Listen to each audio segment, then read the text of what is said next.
Tawa satu ruangan itu meledak tepat saat suami saya menjatuhkan talak 3 di depan seluruh keluarga besarnya. Bagas berdiri di tengah ruang tamu, dagunya terangkat, seolah baru saja melakukan sesuatu yang mulia. Ibu mertua saya bertepuk tangan pelan. Ia menyebut saya benalu yang sudah tidak selevel. Katanya, anaknya pantas mendapat yang lebih baik daripada perempuan dari keluarga yang kabarnya bangkrut. Saya berdiri di sana, dengan gaun sederhana dan piring-piring catering yang masih hangat di meja. Semua mata memandang saya seperti memandang sampah. Mereka tidak tahu satu hal, rumah tempat mereka tertawa malam itu, lantai yang mereka pijak, meja tempat mereka makan, semuanya milik saya. Dan detik itu juga, saya memutuskan mengubah tawa sombong itu menjadi tangis yang tak akan ada ujungnya. Halo, sahabat.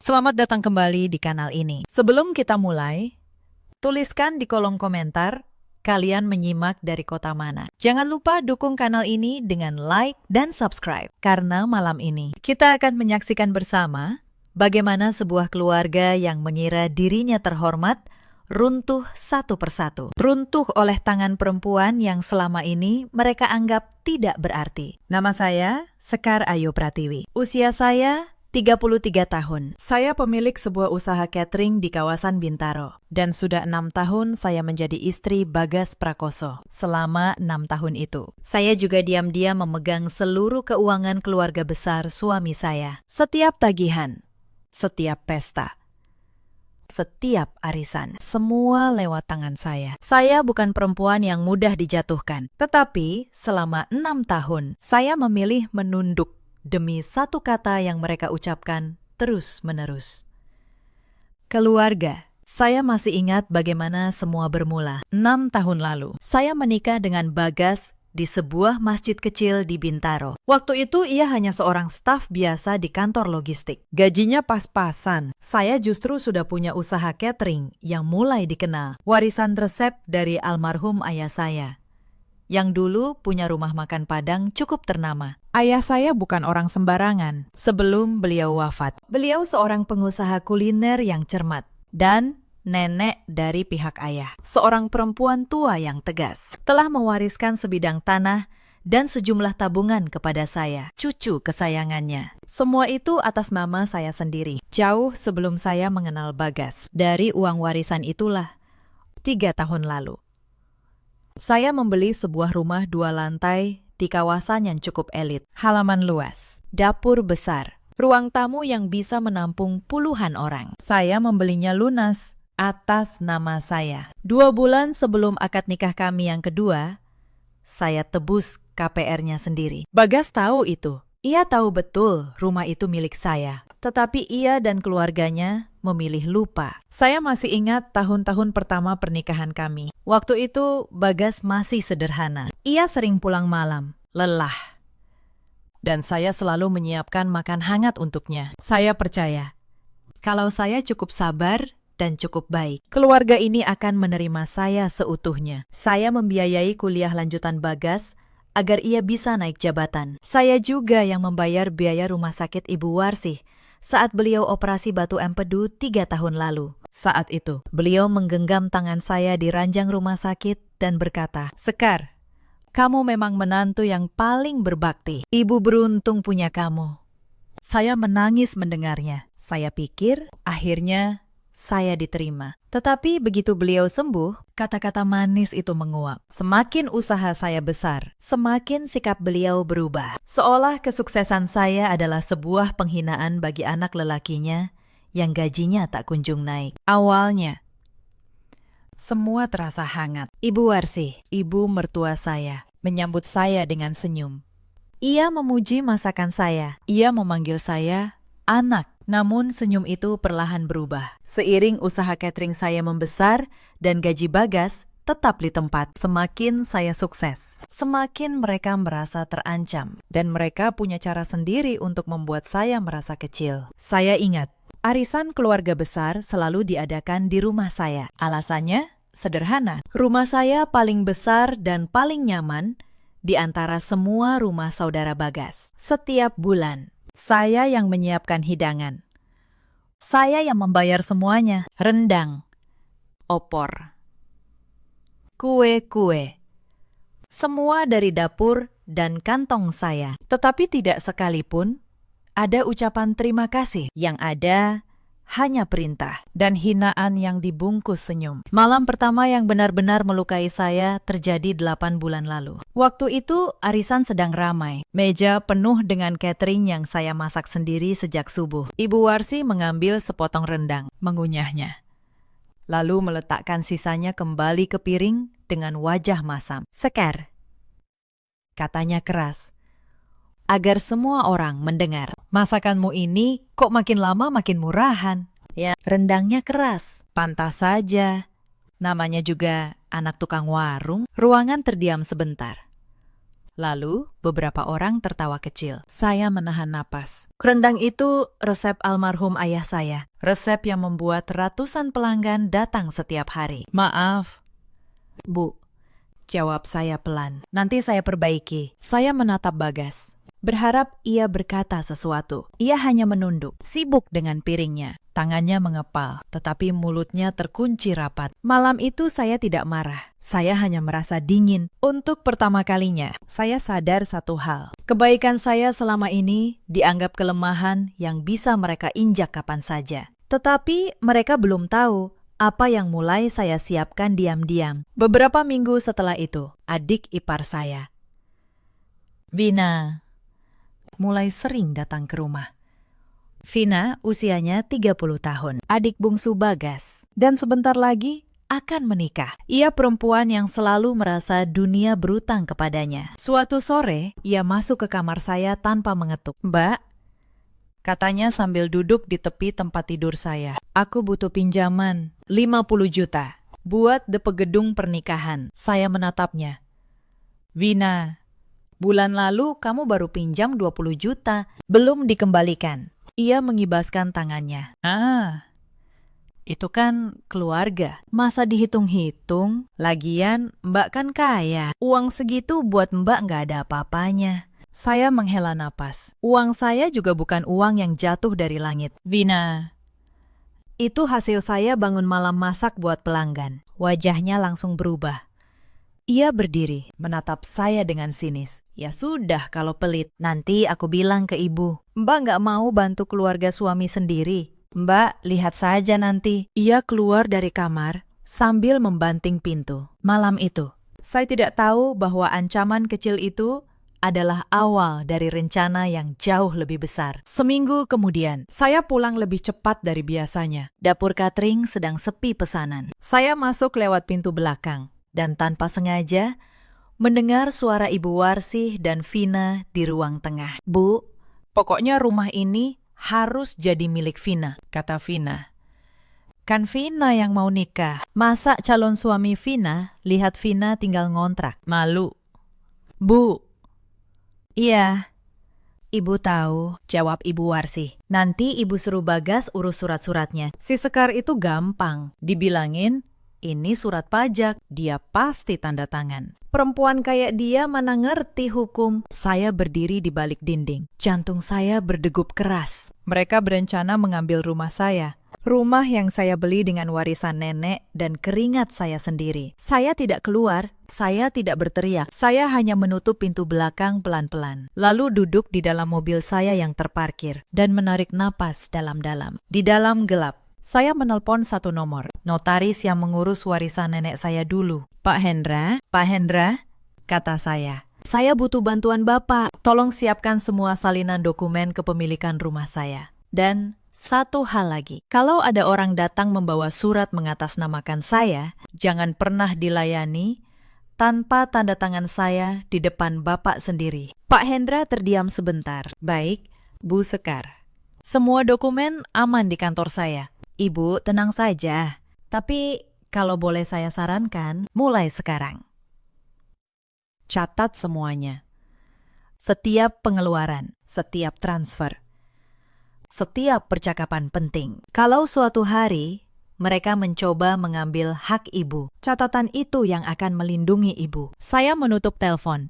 Dan untuk waktu yang lama, saya duduk di dalam mobil yang gelap. Di luar, lampu ruang tengah rumah saya menyala terang. Di dalam sana, ibu mertua dan adik ipar saya sedang merencanakan bagaimana cara mengambil segalanya dari saya. Di rumah yang saya beli dengan warisan nenek dan keringat sendiri. Saya menatap tangan saya, tangan yang setiap subuh mengaduk rendang di dapur besar. Tangan yang menandatangani setiap tagihan keluarga ini selama 6 tahun. Tangan yang selama ini mereka anggap hanya pantas untuk melayani. Malam itu, saya membuat janji pada diri sendiri. Saya tidak akan lagi menunduk. Saya akan tetap tersenyum, tetap melayani, tetap terlihat lemah di mata mereka. Tetapi diam-diam, saya akan membangun tembok yang tidak akan pernah bisa mereka runtuhkan. Dan saat waktunya tiba, saya tidak akan berteriak. Saya hanya akan membuka satu map dan membiarkan kebenaran berbicara. Malam itu, saya mulai mengumpulkan sesuatu yang jauh lebih berbahaya daripada amarah. Bukti.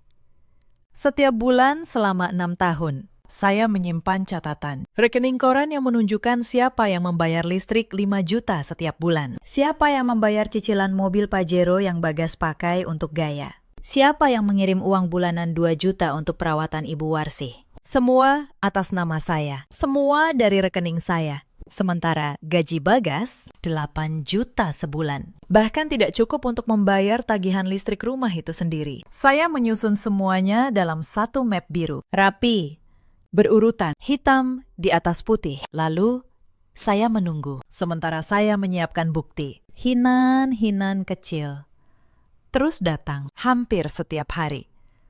Ada satu kebiasaan Ibu Warsih yang tidak pernah saya lupakan. Setiap kali makan di rumah saya, ia selalu menghitung porsi daging di piring semua orang. Kalau menantu dari anak sulungnya, Mbak Ratih yang kebetulan dari keluarga berada, ia beri potongan rendang paling besar. Kalau giliran saya yang duduk, ia akan berkata keras, "Sekar makan yang secukupnya saja, ya.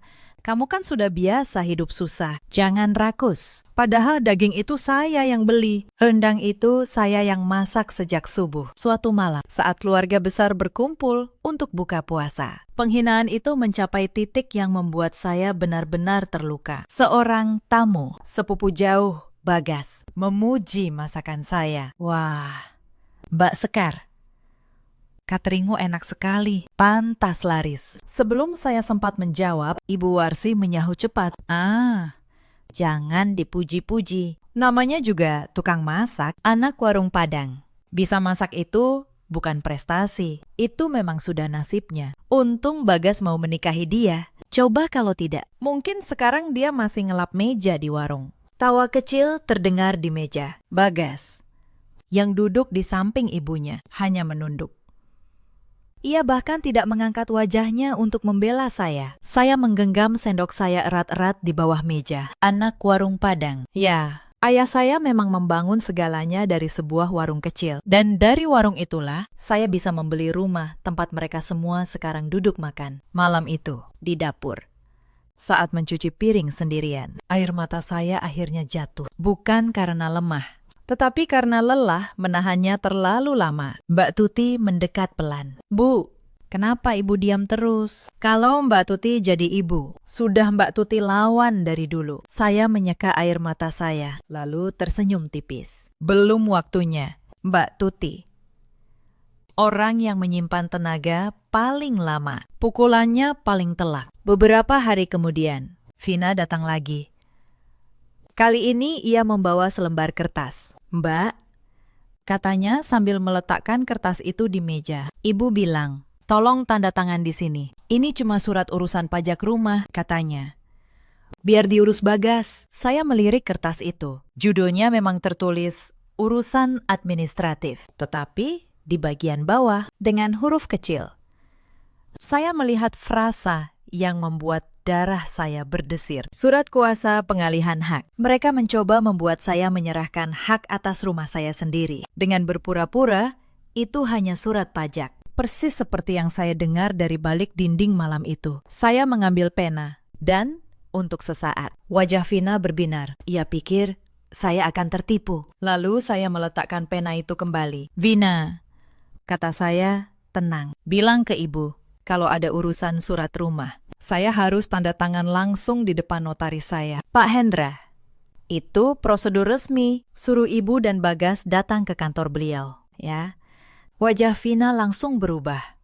Kenapa harus ke notaris? Kan cuma surat biasa. Saya tersenyum. Kalau memang cuma surat biasa, kenapa takut ke notaris? Ia mengambil kertas itu dengan gugup, lalu pergi tergesa-gesa.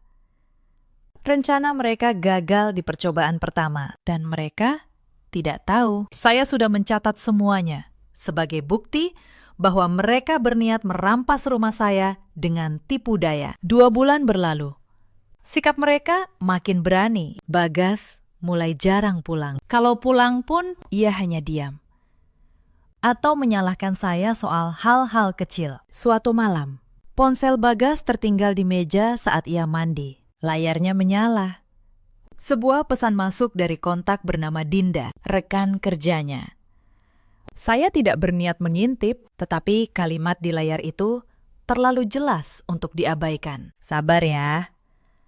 Mas, nanti kalau kamu sudah bebas dari si Sekar, kita bisa mulai hidup baru. Ibu kamu juga sudah setuju, kok.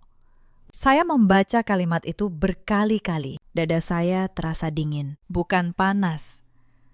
Jadi begitu, bukan hanya soal harta. Bagas sudah punya rencana lain, dan ibunya merestui. Saya tidak membangunkan amarah malam itu. Saya justru mengambil ponsel saya sendiri, memotret layar itu diam-diam, lalu meletakkan ponsel Bagas kembali, persis di tempatnya. 1 lembar bukti lagi masuk ke dalam map biru saya. Saya belajar sesuatu malam itu. Ketika seseorang sudah merencanakan kejatuhanmu, hal paling bijak bukan meledak, melainkan diam, mengumpulkan.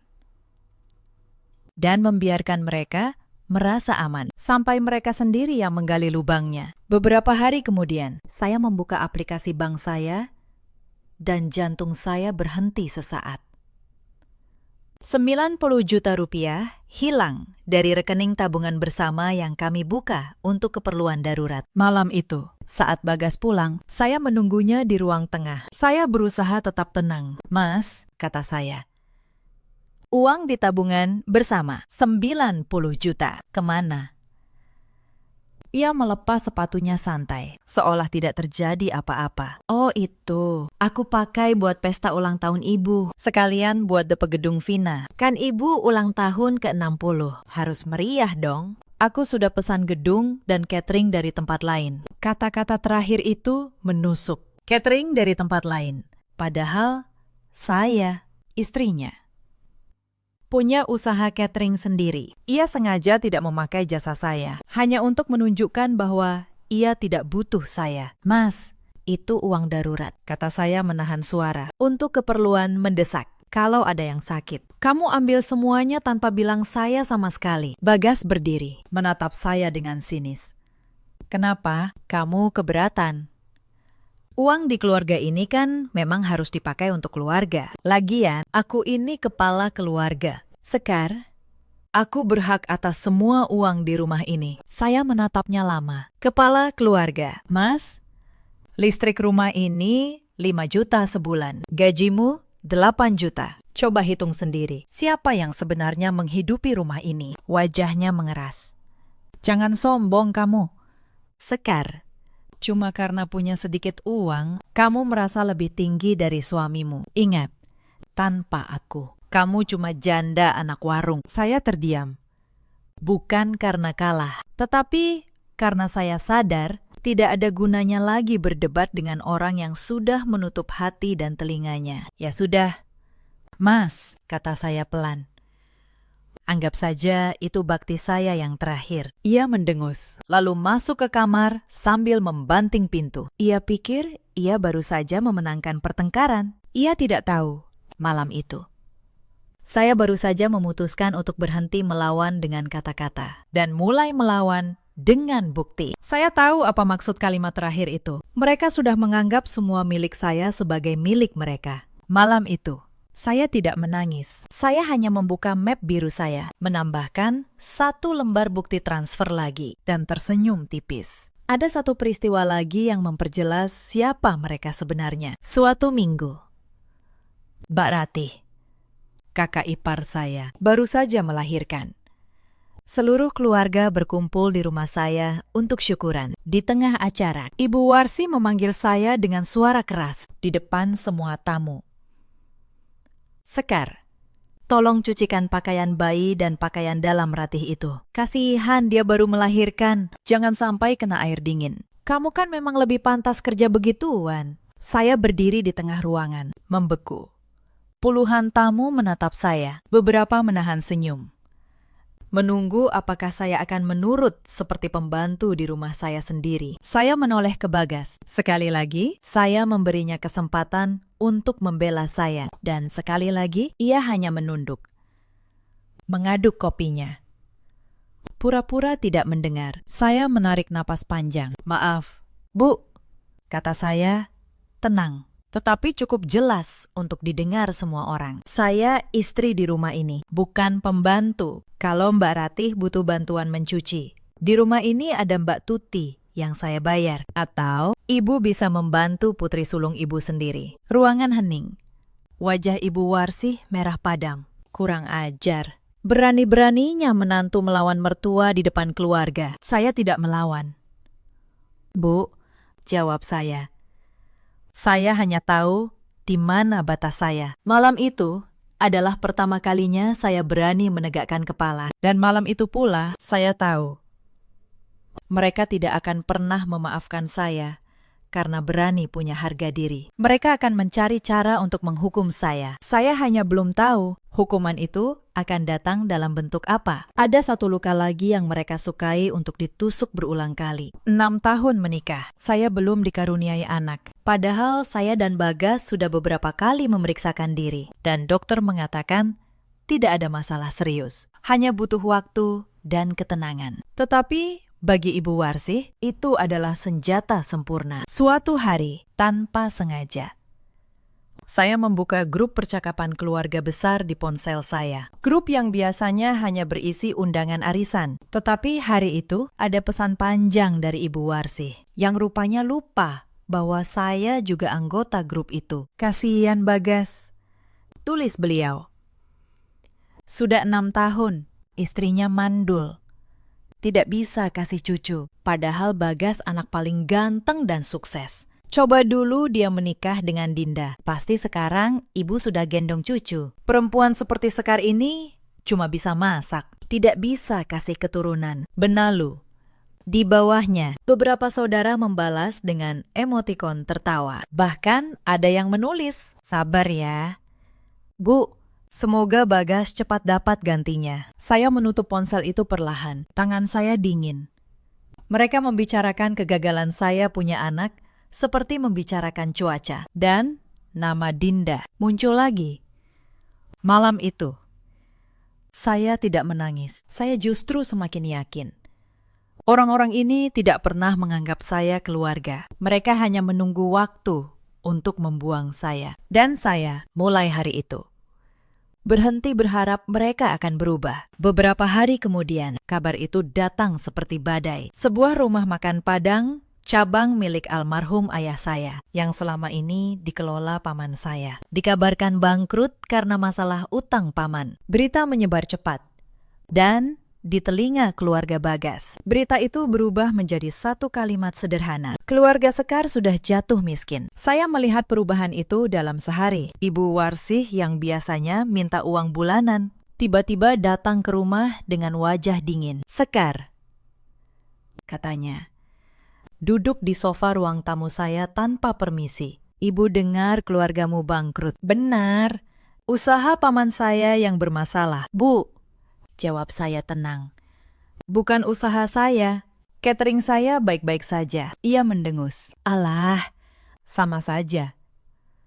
Sudah keturunan bangkrut. Untung kamu masih bisa numpang hidup di keluarga kami. Saya menahan diri. Numpang hidup di rumah yang saya beli sendiri. Di meja makan yang saya isi setiap hari. Bu, kata saya pelan tapi tegas. Selama ini justru saya yang menanggung semuanya. Ibu Warsih berdiri.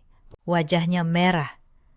Kurang ajar. Berani-beraninya kamu ngomong begitu ke mertuamu. Dasar menantu durhaka. Tunggu saja pembalasan dari Bagas. Ia pergi. Dan malam itu, saya tahu Sesuatu yang besar sedang mereka rencanakan. Menurut kalian, di posisi saya, masih pantaskah saya bertahan di keluarga seperti itu? Tuliskan di kolom komentar. Yang saya tidak tahu saat itu, mereka sudah menentukan panggung untuk menjatuhkan saya. Dan panggung itu adalah arisan keluarga besar di rumah saya sendiri, di depan puluhan pasang mata. Hari arisan itu tiba pada Minggu sore. Seperti biasa, saya bangun subuh.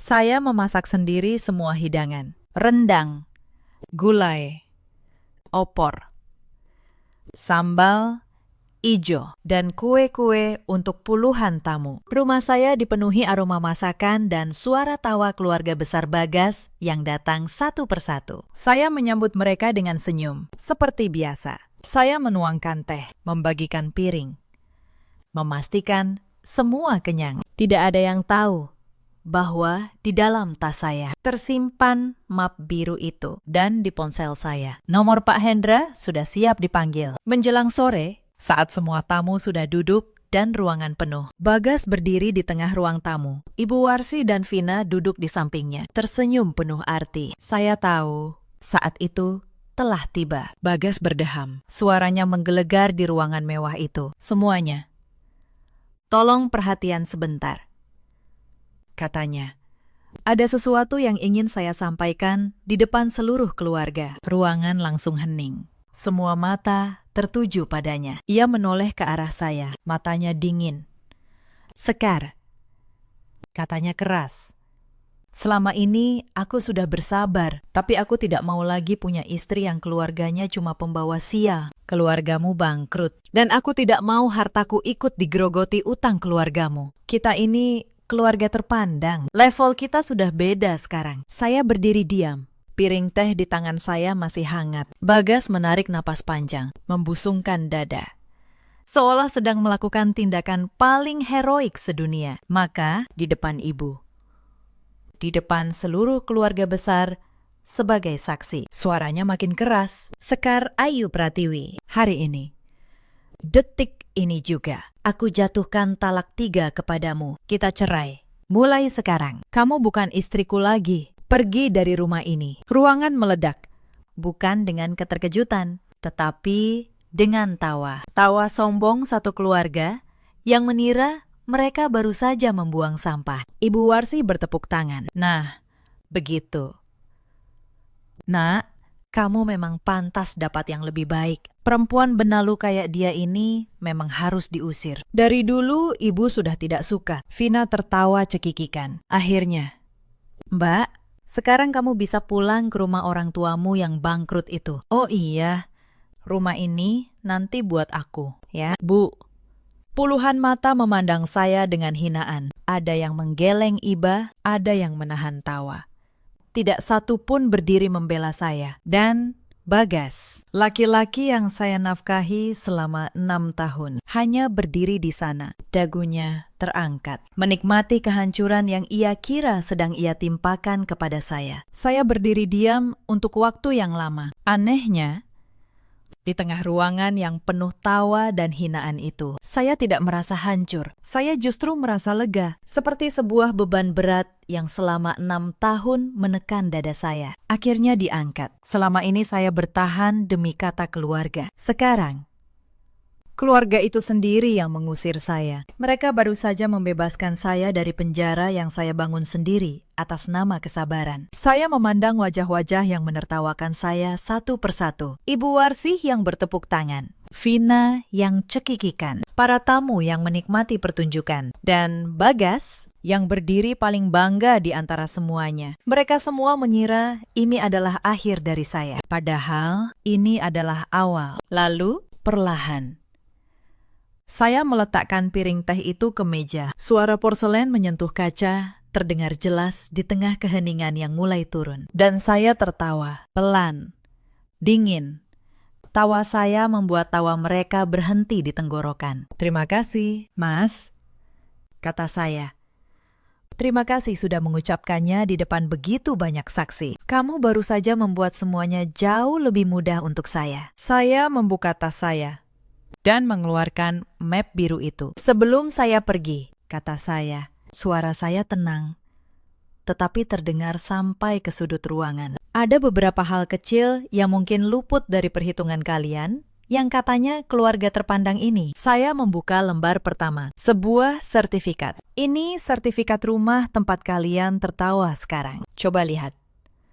Nama siapa yang tertera di sini? Saya mengangkatnya tinggi-tinggi, agar semua bisa melihat. Ruangan mulai gaduh pelan. Sekar Ayu Pratiwi, nama saya. Rumah ini saya beli lunas dengan warisan nenek saya 2 bulan sebelum akad nikah kita. Mas Bagas, coba ingat pelajaran hukum atau agama yang paling sederhana. Harta yang diperoleh sebelum menikah adalah harta bawaan, bukan harta bersama. 0% milikmu. Wajah Bagas berubah.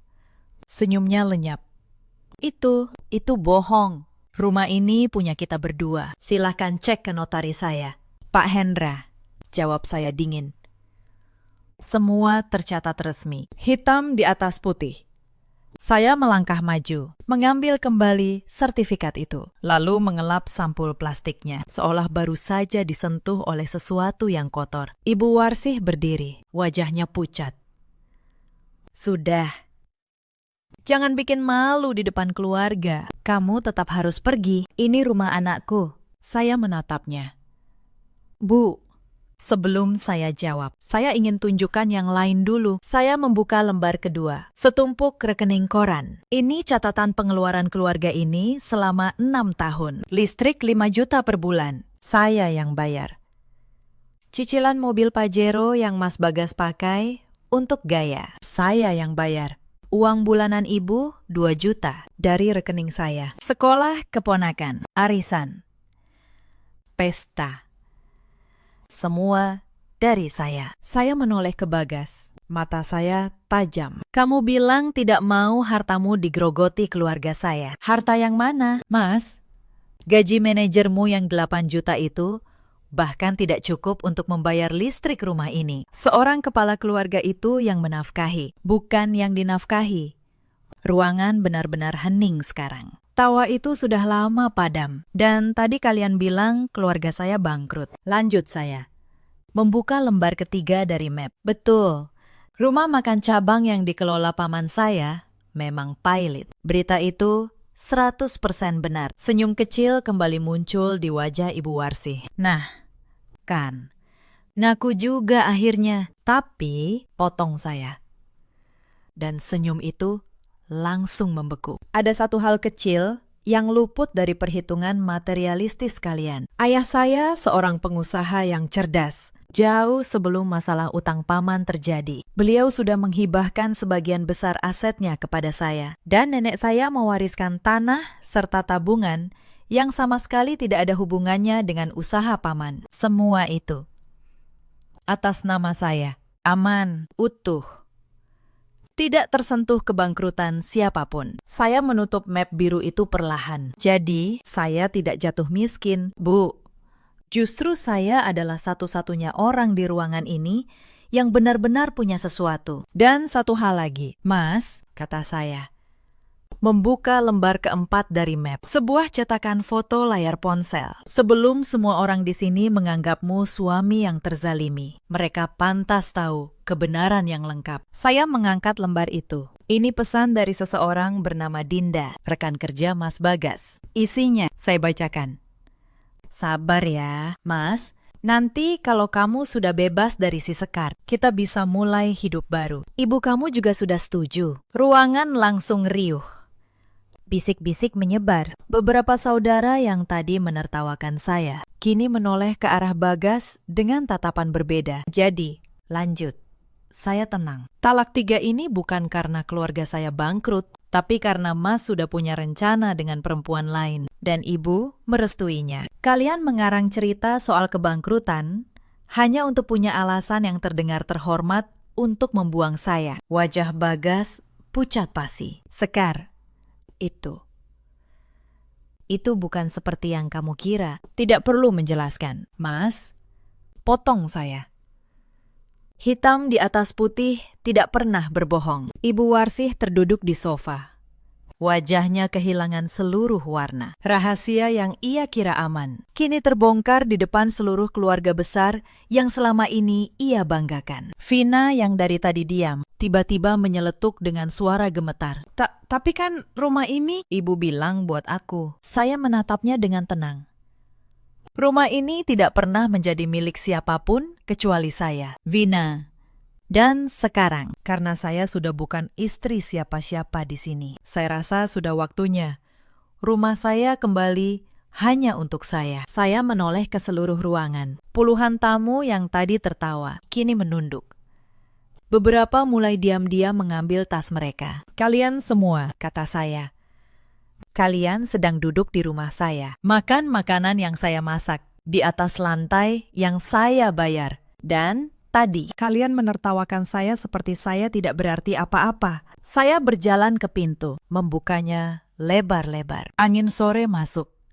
Sekarang, silahkan keluar semuanya, termasuk ibu. Dan Vina, malam ini juga Bagas maju. Panik. Sekar, tunggu. Kita bicara dulu. Aku tadi cuma emosi. Talaknya bisa kita. Tidak ada yang perlu dibicarakan. Mas, potong saya. Kamu menjatuhkan talak 3 di depan puluhan saksi dengan sadar. Sambil membusungkan dada. Dalam hukum agama kita, talak 3 itu jatuh dan tidak bisa ditarik. Kamu sendiri yang memilihnya. Saya hanya menghormati keputusanmu. Wajah Bagas hancur seketika. Ia baru sadar apa yang telah ia lakukan pada dirinya sendiri. Ibu Warsih mencoba satu kali lagi. Sekar, kita ini keluarga. Masa kamu tega mengusir orang tua? Saya menatapnya lama. Untuk sesaat, saya melihat perempuan tua yang dulu memanggil saya anak. Perempuan yang mungkin dibalik kesombongannya hanya takut kehilangan kendali atas anak lelakinya. Tetapi rasa takut itu tidak memberinya hak untuk menginjak saya selama 6 tahun. Bu, kata saya pelan. Keluarga tidak menjatuhkan anggotanya di depan umum sambil tertawa. Yang tadi kalian lakukan bukan keluarga, itu penghakiman. Dan sekarang, penghakiman itu selesai. Satu persatu, mereka keluar. Kepala tertunduk, tidak ada lagi tawa. Ibu Warsih menangis, Vina membisu. Dan Bagas berdiri paling akhir di ambang pintu, menoleh ke arah saya dengan mata memohon. Sekar, tolong, saya hanya menutup pintu itu, pelan. Tepat di depan wajahnya. Rumah itu terasa lengang setelah semua orang pergi. Untuk pertama kalinya, dalam 6 tahun, saya duduk di ruang tamu saya sendiri, tanpa harus melayani siapapun. Mbak Tuti, pembantu saya yang setia sejak awal, mendekat sambil membawakan segelas teh hangat. Bu, katanya lirih. Matanya berkaca-kaca. Mbak Tuti dengar semuanya dari dapur tadi. Sabar ya. Bu, Mbak Tuti tahu, selama ini ibu yang paling capek, tapi paling sering dihina. Saya tersenyum, menepuk tangannya. Terima kasih, Mbak Tuti. Justru mulai malam ini, saya berhenti capek. Tetapi cerita ini belum selesai, karena keesokan harinya, konsekuensi dari malam itu baru benar-benar dimulai. Pagi-pagi, Bagas datang lagi. Kali ini tanpa kesombongan. Ia mengetuk pintu dengan takut-takut, matanya sembab. Seperti tidak tidur semalaman. Sekar, kita bicara. Ya, sebentar saja, pintanya. Saya membuka pintu, tetapi tidak mempersilakannya masuk. Bicara apa? Mas, aku salah, katanya. Suaranya bergetar. Aku hilaf. Ibu yang memprovokasi aku terus. Katanya keluargamu bangkrut. Katanya kamu mempermalukan keluarga kami. Aku termakan omongan mereka. Tolong, kita rujuk lagi. Aku janji akan berubah. Saya menatapnya. Dan untuk pertama kalinya, saya benar-benar melihatnya dengan jelas. Seorang laki-laki yang tidak pernah punya pendirian sendiri. Yang mudah digerakkan oleh siapapun yang berbisik paling keras di telinganya. Mas, kata saya, tenang. Kamu tahu bagian mana yang paling menyakitkan dari kemarin? Bukan kata cerainya, tapi kenyataan bahwa selama 6 tahun aku menafkahi kamu, membayar semua kebutuhanmu, memasak untuk keluargamu. Dan yang aku dapat sebagai balasan adalah ditertawakan di rumahku sendiri oleh orang yang seharusnya melindungiku. Aku akan menebusnya. Sekar. Sumpah. Tidak bisa, jawab saya. Bukan karena aku tidak mau memaafkan, tapi karena talak 3 tidak bisa ditarik. Mas, kamu sendiri yang mengucapkannya di depan puluhan saksi dengan bangga. Aku menghormati keputusanmu. Sekarang, tolong hormati keputusanku. Ia jatuh terduduk di teras, menangis seperti anak kecil. Saya menutup pintu perlahan. Minggu-minggu berikutnya, kabar itu menyebar ke seluruh keluarga besar. Dan kebenaran yang selama ini tersembunyi mulai terbongkar satu persatu. Ternyata, tanpa uang bulanan dari saya, keuangan Ibu Warsih langsung berantakan. Cicilan mobil Pajero yang selama ini saya bayar kini menunggak. 2 bulan kemudian, mobil itu ditarik oleh perusahaan pembiayaan di depan tetangga di siang bolong. Ibu Warsih yang selalu bangga dengan mobil itu kini harus naik angkot. Vina, adik ipar yang berencana mengambil rumah saya, batal menikah. Calon suaminya begitu tahu bahwa keluarga Vina ternyata tidak sekaya yang mereka pamerkan, dan bahwa rumah mewah yang selalu Vina banggakan itu bukan milik keluarganya sama sekali, memutuskan hubungan. Vina mengirim pesan panjang kepada saya, meminta maaf dan meminjam uang lagi. Saya tidak membalasnya. Bagas kehilangan lebih dari sekedar istri. Tanpa rumah saya sebagai tempat tinggal, ia harus mengontrak kamar kecil di pinggiran kota. Gaji 8 jutanya, yang dulu terasa cukup karena semua ditanggung saya, kini nyaris tidak menutupi biaya hidupnya sendiri. Ia baru mengerti betapa besar yang selama ini saya pikul diam-diam. Justru setelah semuanya hilang. Dan Dinda, perempuan yang menunggu Bagas bebas dari saya, begitu tahu bahwa Bagas ternyata tidak punya apa-apa, bahwa rumah, mobil, dan gaya hidup yang selama ini ia banggakan, semuanya milik saya. Dinda menghilang. Ia memblokir semua kontak Bagas. Ternyata yang ia inginkan bukan Bagas, melainkan bayangan kekayaan yang ia kira milik Bagas. Bayangan yang selama ini saya yang membiayainya. Bagas ditinggalkan oleh perempuan yang untuknya ia rela mempermalukan istrinya sendiri di depan seluruh keluarga. Karma itu datang tanpa perlu saya campur tangan sedikit pun. Sementara itu, hidup saya justru mekar tanpa beban keluarga yang menguras. Usaha catering saya berkembang pesat. Saya membuka cabang kedua di kawasan Pondok Indah. Pesanan datang dari mana-mana. Warisan nenek yang aman saya putar menjadi modal. Dalam waktu 1 tahun, saya bukan lagi perempuan yang menunduk di sudut ruang tamu. Saya perempuan yang berdiri tegak di dapur besarnya sendiri, memimpin belasan karyawan. Saya juga mengurus perceraian secara resmi di pengadilan agama, agar semuanya sah di mata negara, bukan hanya di mata keluarga. Pak Hendra membantu memastikan seluruh aset saya, rumah, tanah warisan, tabungan, tetap 100% atas nama saya. Tidak ada 1 rupiah pun yang bisa mereka klaim. Pernah suatu hari, Ibu Warsih datang ke cabang catering saya yang baru. Ia berdiri di depan pintu, tampak lebih tua dan lebih kurus. Ia tidak lagi sombong. Sekar, katanya pelan. Ibu minta maaf. Ibu salah selama ini. Kalau boleh, Ibu ingin kita baikan. Bagas juga menyesal sekali. Saya keluar menemuinya. Saya tidak berteriak. Saya tidak mengusirnya kasar. Bu, kata saya. Saya sudah memaafkan Ibu. Sungguh, karena menyimpan dendam hanya akan meracuni diri saya sendiri. Tapi memaafkan bukan berarti kembali. Saya sudah tidak marah. Bu, saya hanya sudah tidak mau lagi berada di tempat yang membuat saya merasa kecil. Saya menyuruh Mbak Tuti membungkuskan sekotak rendang untuk beliau. Rendang yang dulu ia sebut murahan. Ini, Bu, bawa pulang.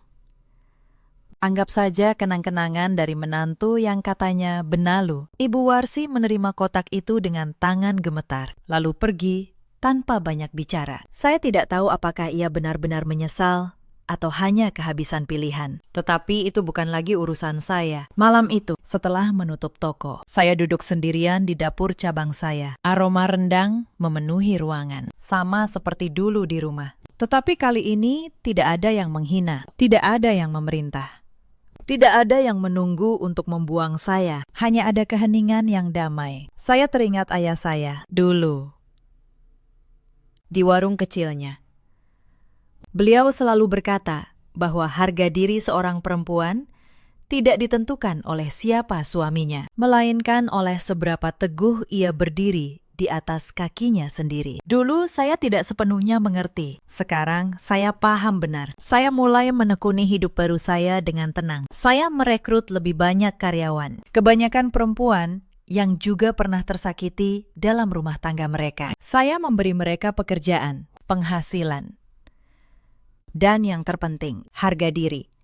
Dapur saya bukan lagi sekadar tempat memasak. Ia menjadi tempat banyak perempuan menemukan kembali kekuatan mereka. Kadang, di sela pekerjaan, ada saja yang bertanya, bagaimana saya bisa sekuat itu melewati semuanya? Saya selalu menjawab dengan senyum yang sama. Bukan karena saya kuat sejak awal, tetapi karena saya akhirnya berhenti menunggu orang lain menghargai saya dan mulai menghargai diri saya sendiri. Setahun setelah malam arisan itu, saya duduk di teras belakang rumah saya, rumah yang tetap menjadi milik saya, sambil memegang secangkir teh hangat. Sore itu langit berwarna jingga. Angin membawa aroma masakan dari dapur cabang catering saya yang kini ramai. Saya memikirkan kembali semua yang terjadi. Dan saya sadar saya tidak menang karena saya lebih kejam dari mereka. Saya tidak pernah membalas hinaan dengan hinaan. Saya tidak pernah mempermalukan mereka dengan cara rendah. Saya hanya menunjukkan kebenaran, hitam di atas putih, dan membiarkan keserakahan serta kesombongan mereka sendiri yang menjadi hakim. Mobil yang ditarik,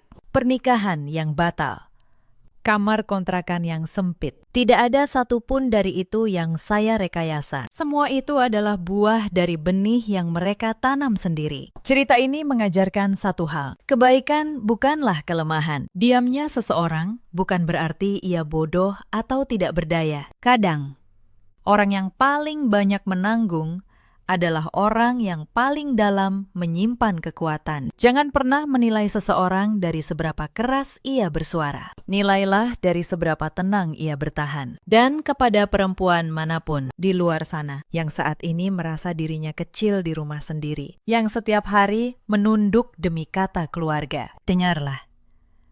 Menghormati orang lain itu baik, tetapi menghormati diri sendiri adalah kewajiban yang tak boleh kalian lupakan. Kalian tidak diciptakan untuk terus-menerus meminta maaf hanya karena berani berdiri tegak. Ada banyak perempuan di luar sana yang seperti saya dulu, membiayai segalanya, tetapi dianggap benalu, menanggung semuanya, tetapi tidak pernah dihargai. Jika kalian salah satunya, ketahuilah, kalian tidak sendirian. Dan kalian selalu punya pilihan untuk berhenti merendahkan diri. Ada juga banyak suami seperti Bagas yang mengira kekuasaan datang dari suara paling keras. Padahal sesungguhnya datang dari tanggung jawab yang dipikul diam-diam. Dan ada banyak orang tua seperti Ibu Warsih yang begitu takut kehilangan kendali, sampai lupa bahwa cinta tidak pernah dibangun dari penghinaan. Kekayaan bisa dicari, kata almarhum ayah saya dulu. Tetapi kesetiaan dan harga diri di saat susah, itu barang langka yang tidak dijual di toko manapun. Membuang manusia yang meracuni hidup kita dalam hal ini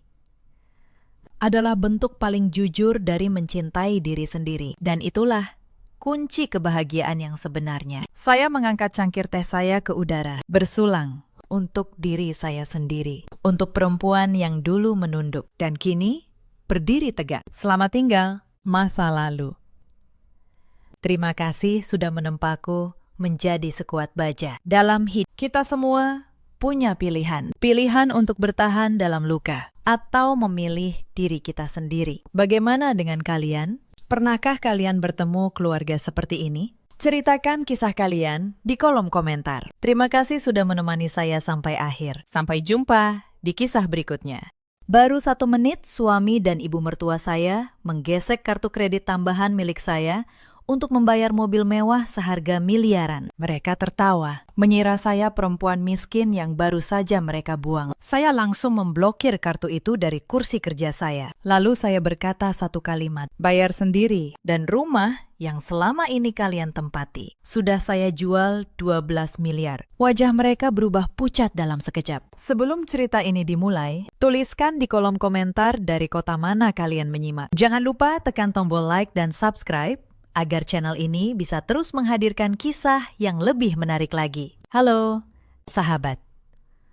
Selamat datang kembali di channel kita. Gema ketukan palu hakim masih terngiang jelas di ruang sidang utama siang itu. Putusan perceraian telah resmi dijatuhkan. Anton melangkah keluar dari pintu ruang sidang dengan dada membusung. Kepalanya tegak. Tidak ada satupun raut sesal di wajahnya. Justru senyum puas mengembang lebar di bibirnya. Di sebelahnya, Ibu Yati berjalan dengan langkah angkuh. Matanya menatap rendah ke arah saya, yang berjalan beberapa meter di belakang mereka dengan tenang. Bagi Anton dan ibunya, hari itu adalah hari kemerdekaan. Mereka merasa berhasil membuang sebuah beban. Seorang perempuan yang selama ini mereka anggap tidak punya apa-apa, hanya menumpang hidup pada kesuksesan Anton. Nama saya Kirani, 38 tahun. Saya tinggal di kawasan Pondok Indah, Jakarta Selatan.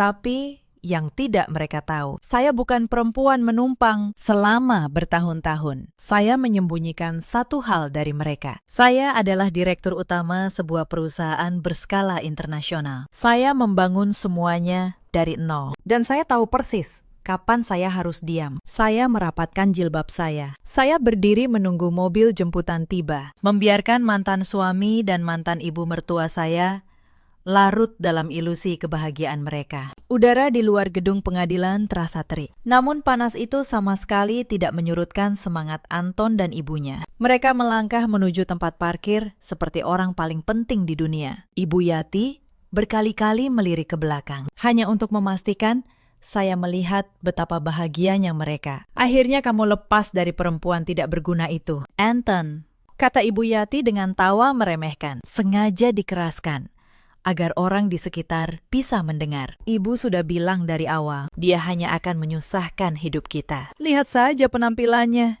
Sama sekali tidak mencerminkan orang yang punya masa depan. Iya, Bu, jawab Anton dengan nada bangga. Sekarang saatnya kita menikmati hidup yang sesungguhnya. Tanpa dia, rezeki saya pasti jauh lebih lancar. Hari ini juga kita rayakan kebebasan ini dengan sesuatu yang istimewa. Saya hanya menatap punggung mereka. Saya tidak mengatakan apapun. 11 tahun pernikahan kami berakhir di ruang sidang itu. Dan satu-satunya yang Anton pikirkan adalah hadiah untuk dirinya sendiri. Saya masih ingat hari pertama saya bertemu Anton, 11 tahun lalu. Waktu itu, saya sengaja mengenakan pakaian sederhana. Saya datang ke kantornya sebagai perempuan biasa yang melamar pekerjaan administrasi. Saya lelah dikejar orang yang hanya mengincar harta saya. Saya ingin dicintai sebagai Kirani, bukan sebagai pemilik perusahaan. Anton waktu itu tampak hangat. Ia mengajak saya makan di warung kaki lima, bukan restoran mahal.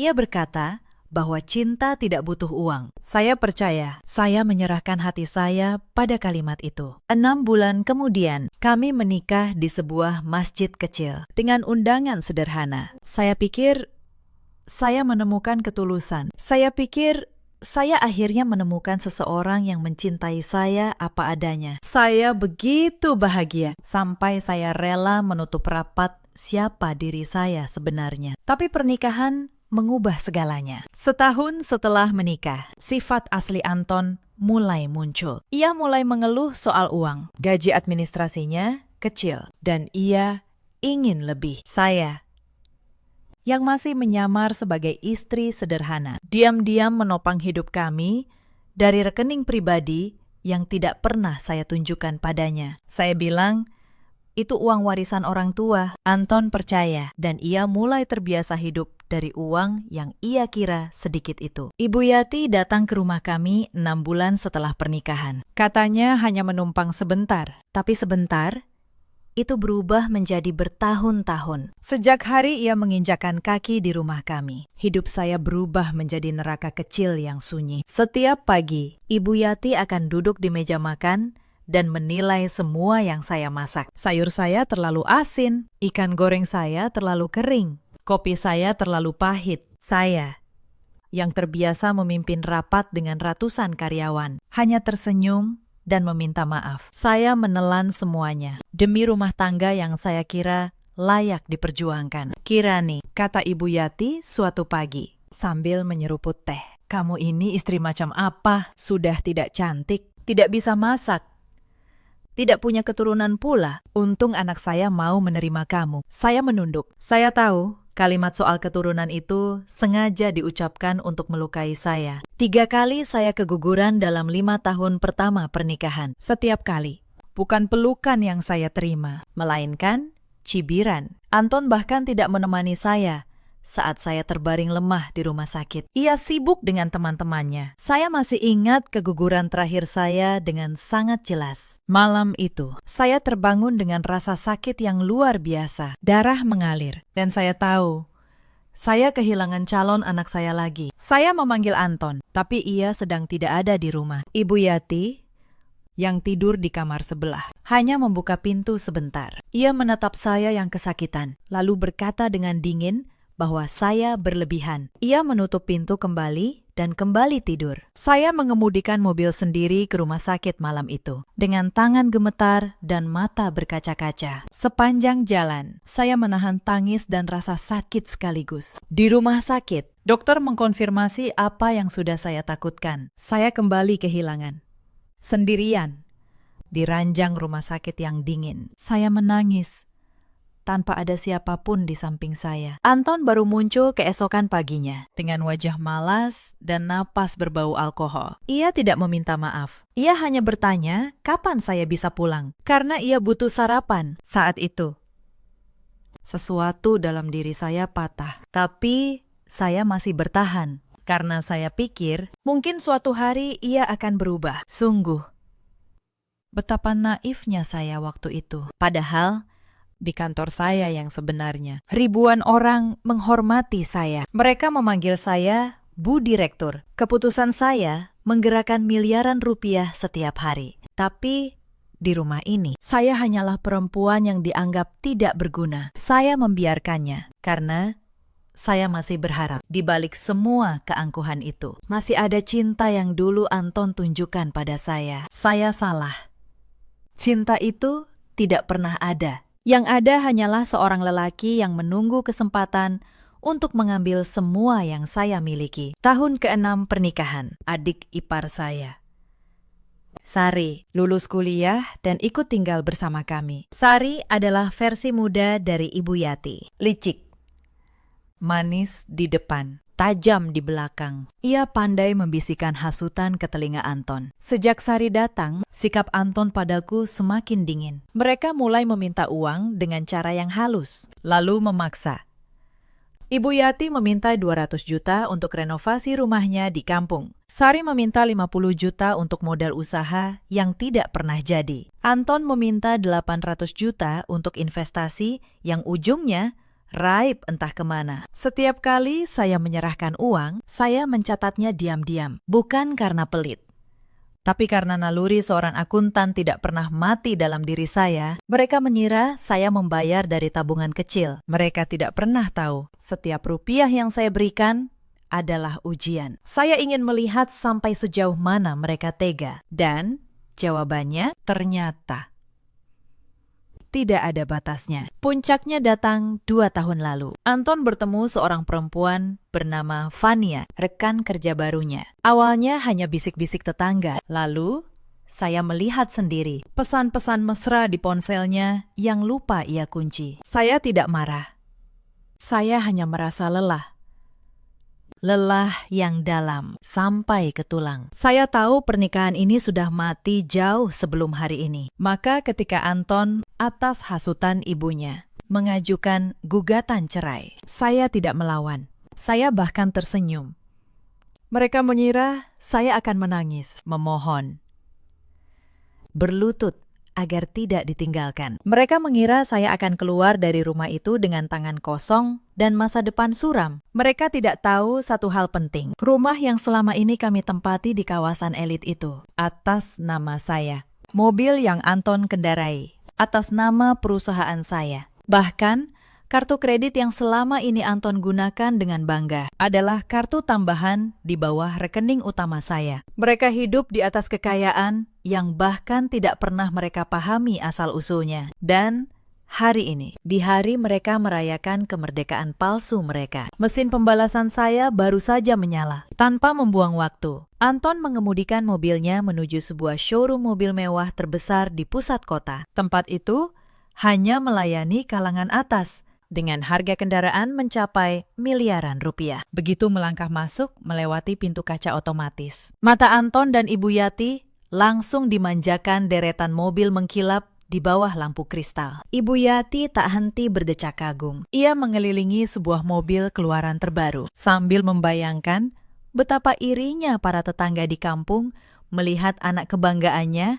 pulang membawa kendaraan semahal ini. Seorang tenaga penjual berpakaian rapi menghampiri mereka dengan senyum profesional. Anton menunjuk sebuah mobil sport buatan Eropa yang terpajang di posisi paling depan. Ia meminta kunci dan duduk di kursi pengemudi dengan gaya. Tangannya mengusap kemudi berlapis kulit, matanya menerawang, membayangkan pujian dari teman-temannya. "Kami ambil yang ini," kata Anton dengan nada memerintah. "Siapkan semua suratnya hari ini juga. Saya tidak mau menunggu. Saya bayar uang mukanya sekarang." Ia melemparkan sebuah kartu kredit hitam ke atas meja. Kartu khusus kalangan elit, tanpa batas tagihan. Tenaga penjual itu sedikit terkejut melihatnya, lalu mengangguk hormat dan memproses pembayaran. Anton tersenyum sinis. Dalam hati ia merasa sangat pintar karena belum mengembalikan kartu tambahan itu kepada saya setelah perceraian. Anton berpikir, saya yang lugu pasti lupa memblokir kartu itu di tengah kesedihan perceraian dengan selembar tanda tangan. Transaksi miliaran rupiah itu disetujui sistem mesin pembayaran. Ia tidak tahu, tanda tangan yang ia bubuhkan dengan penuh kesombongan itu adalah tali jerat yang akan segera mencekik lehernya sendiri. Sementara itu, di sebuah gedung apartemen mewah yang jauh dari kebisingan kota, saya duduk bersandar di kursi kerja saya. Pemandangan seluruh kota terlihat jelas dari dinding kaca di belakang saya. Saya sedang memeriksa beberapa laporan keuangan perusahaan. Ketika layar ponsel di atas meja menyala, sebuah notifikasi masuk dari bank utama tempat saya menyimpan kekayaan. Pesan itu memberitahukan adanya pemotongan dana dalam jumlah fantastis. Pembayaran uang muka sebuah mobil mewah dari kartu tambahan yang dipegang mantan suami saya. Saya tidak panik. Saya tidak menangis. Saya justru tersenyum. Senyum yang sangat dingin. Saya meletakkan dokumen di tangan saya. Saya meraih ponsel dan menekan nomor kontak langsung ke manajer bank pribadi saya. Panggilan itu tersambung dalam hitungan detik. "Selamat siang, Bu Kirani. Ada yang bisa kami bantu hari ini?" Sapa suara di seberang dengan hormat. "Selamat siang. Tolong blokir kartu tambahan di bawah rekening utama saya. Sekarang juga," perintah saya dengan suara tenang. "Jangan biarkan ada transaksi sekecil apapun yang lolos setelah detik ini. Dan satu lagi, ubah status tagihan terakhir yang baru saja masuk menjadi tanggung jawab penuh pemegang kartu tambahan. Buat sistem penagihannya terpisah, langsung dialamatkan ke namanya." "Baik, Bu Kirani, kami akan segera membekukan kartu itu dan memisahkan tagihannya sesuai instruksi Anda. Prosesnya kurang dari 5 menit. Ada hal lain yang bisa kami bantu?" "Itu saja. Terima kasih," jawab saya singkat. Lalu menutup panggilan. Saya meletakkan ponsel di atas meja kayu jati. Saya menatap keluar jendela, melihat deretan gedung bertingkat. Kesabaran yang saya pupuk selama bertahun-tahun sudah habis. Mereka mengira bisa menginjak harga diri saya, lalu pergi membawa harta yang saya kumpulkan dengan kerja keras. Anton dan ibunya telah salah memilih lawan. Kembali ke showroom. Suasana berubah. Tenaga penjual yang tadi tersenyum kini tampak gugup. Layar mesin pembayaran menampilkan tulisan merah. Transaksi ditolak. Kartu diblokir. "Maaf, Pakistan," kata penjual itu. "Hati-hati, kartu Bapak ditolak sistem. Sepertinya kartu ini sudah diblokir oleh pemegang rekening utama." Wajah Anton memerah. "Tidak mungkin. Coba lagi. Pasti ada kesalahan di mesin kalian." Penjual itu mencoba sekali lagi. Hasilnya sama. Layar merah. Ibu Yati yang tadi angkuh, kini berdiri kaku. Beberapa pengunjung lain mulai melirik ke arah mereka. Anton mencoba kartu lain miliknya sendiri. Kartu debit dengan saldo seadanya. Ditolak juga. Tidak cukup. Bahkan untuk uang muka. Bagaimana ini? Anton, bisik Ibu Yati panik. Katamu, kamu yang pegang kartu mahal itu. Katamu si Kirani bodoh tidak akan sadar. Diam dulu, Bu. Desis Anton. Keringat mulai membasahi pelipisnya. Ia mengeluarkan ponsel dan menghubungi nomor saya berkali-kali. Saya membiarkan deringnya berbunyi. Saya menatap layar ponsel yang menampilkan namanya. Lalu saya mematikan nada deringnya. Saya kembali pada laporan keuangan saya, seolah tidak terjadi apa-apa. Akhirnya, dengan wajah dipermalukan di depan seluruh isi showroom, Anton dan Ibu Yati keluar dari sana dengan tangan kosong. Mobil impian itu lenyap dalam sekejap, seperti pasir yang lolos dari genggaman. Malam itu juga, Ibu Yati menelepon saya. Saya mengangkatnya setelah dering ketujuh. Kirani, berani-beraninya kamu memblokir kartu itu, teriak Ibu Yati di seberang. Kamu permalukan anak saya di depan banyak orang. Kamu pikir setelah cerai, kamu bisa seenaknya bayar tagihan mobil itu sekarang juga. Atau kamu akan tahu akibatnya. Saya menarik napas pelan. Bu, kata saya tenang. Kartu itu atas nama saya. Yang menggesek tanpa izin adalah anak ibu. Secara hukum, tagihan itu kini menjadi tanggung jawab pemegang kartu tambahan, yaitu Anton. Bukan saya. Kamu bicara apa? Kamu pikir kamu siapa? Bicara soal hukum padaku. Saya hanya menyampaikan fakta. Bu, selamat malam, jawab saya. Lalu menutup telepon. Saya tahu ini baru permulaan. Mereka belum tahu hal yang jauh lebih besar sedang menunggu. Tapi malam itu, mereka belum tahu apalagi yang sudah saya siapkan. 3 hari kemudian, sepucuk surat resmi tiba di rumah yang Anton dan Ibu Yati tempati. Surat itu dari sebuah firma hukum ternama. Isinya, satu hal sederhana yang mengguncang seluruh isi rumah. Pemberitahuan pengosongan rumah dalam waktu 30 hari. Karena rumah tersebut telah dijual kepada pemilik baru. Anton membaca surat itu berkali-kali. Tangannya gemetar. Ini pasti salah, gumamnya. Rumah ini kan rumahku. Ia keliru.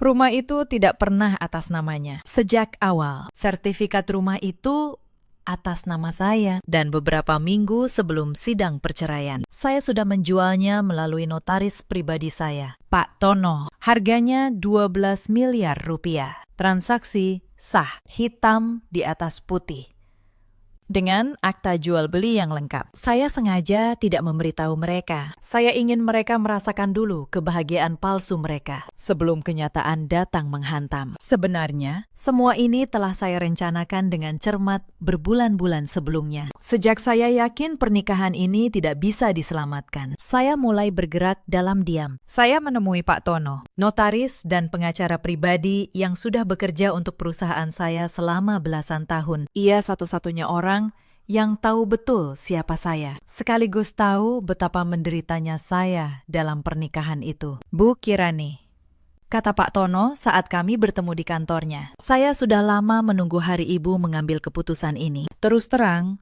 saya tidak pernah mengerti kenapa ibu bertahan begitu lama dengan keluarga itu. Saya hanya tersenyum tipis, karena saya ingin yakin. Pakistan, saya tidak ingin menyesal di kemudian hari, mengatakan bahwa saya tidak berusaha. Sekarang saya yakin. Sudah cukup. Pak Tono mengangguk. Ia membantu saya menyiapkan segalanya. Proses penjualan rumah diatur agar selesai tepat setelah perceraian resmi. Pembelinya adalah seorang investor yang sudah lama mengincar properti di kawasan itu.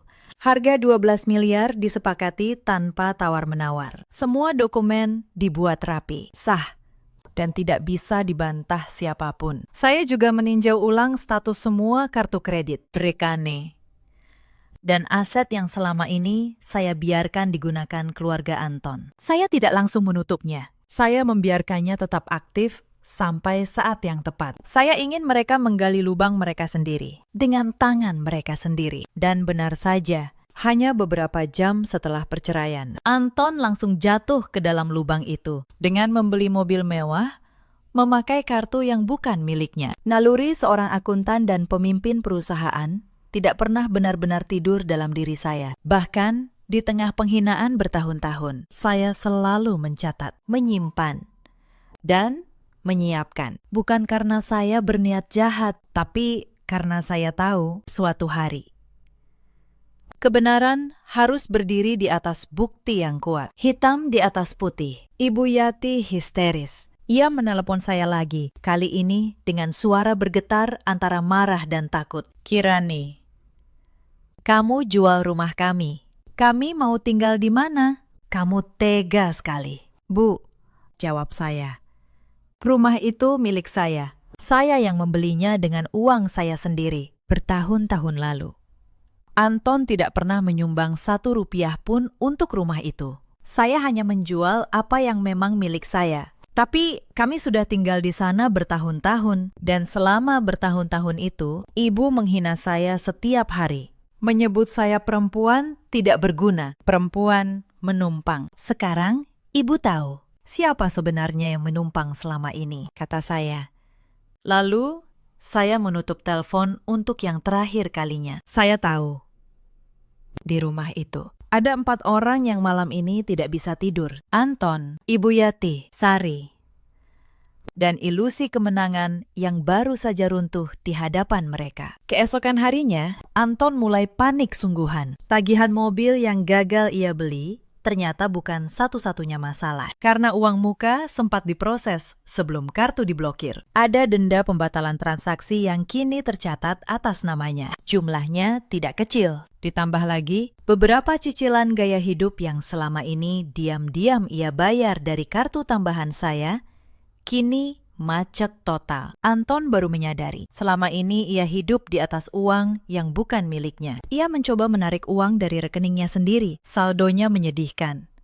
Bertahun-tahun ia merasa kaya, padahal semua kemewahan itu ditopang oleh saya. Mobil, rumah, makan di restoran mahal, pakaian bermerek. Semua itu mengalir dari sumber yang sama, dan sumber itu kini telah ditutup rapat. Dalam keputusasaannya, Anton mulai menghubungi teman-temannya. Teman-teman yang dulu sering ia traktir di restoran mahal, yang dulu memuji-muji kesuksesannya. Ia berharap mereka mau meminjamkan uang, tapi satu persatu mereka menjauh. Ada yang beralasan sedang kesulitan. Ada yang sengaja tidak mengangkat telepon. Ada pula yang terang-terangan menolak. Maaf, Anton, kata salah satu temannya lewat pesan singkat. Aku dengar kabarmu. Terus terang, banyak yang bilang kamu menceraikan istrimu yang ternyata orang penting. Aku tidak mau ikut campur urusan begitu. Cari saja jalan keluarmu sendiri. Anton tertegun membaca pesan itu. Ternyata semua kehangatan yang ia terima selama ini bukan untuk dirinya. Itu untuk uang yang ia hamburkan. Uang yang bahkan bukan miliknya. Begitu uang itu hilang, hilang pula semua teman yang ia banggakan. Ia berdiri sendirian di tengah reruntuhan yang ia bangun sendiri. Yang paling menyakitkan baginya adalah ketika ia teringat semua kebaikan saya yang dulu ia anggap remeh. Setiap kali ia sakit, sayalah yang merawatnya. Setiap kali ia butuh uang, sayalah yang menyediakan tanpa banyak bertanya. Setiap kali ibunya menghina saya tetap melayani perempuan itu dengan sabar. Semua itu kini terasa seperti hutang budi yang tidak akan pernah bisa ia bayar. Sari, adik iparnya, mulai menjauh. Perempuan yang dulu manis dan rajin membisikkan hasutan itu kini menghilang. Ia tahu kapal mulai tenggelam dan ia tidak mau ikut karam. Ketika Anton meminta tolong, Sari hanya menjawab dingin lewat pesan singkat. Katanya ia sedang sibuk dan tidak punya uang untuk membantu. Ibu Yati, yang selama ini paling lantang menghina saya, kini berubah menjadi perempuan tua yang ketakutan. Ia mulai menyalahkan Anton. Ini semua salahmu, katanya berkali-kali. Kalau saja kamu tidak sombong waktu itu. Kalau saja kamu cek dulu kartunya. Bu sendiri yang menyuruhku beli mobil itu, balas Anton.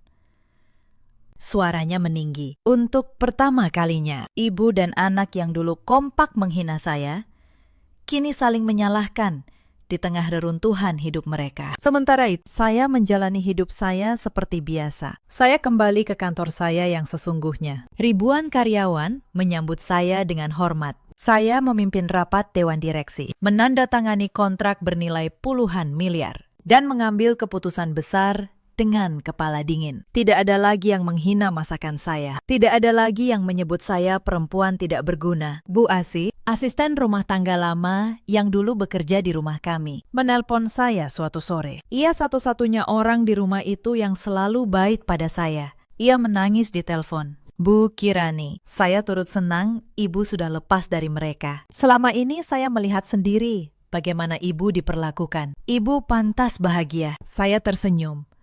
Terima kasih, Bu Asih. Ibu juga orang baik. Kalau ibu butuh pekerjaan, datang saja ke kantor saya. Pintu selalu terbuka untuk orang yang tulus seperti ibu. Bu Asih terdiam sejenak. Kantor.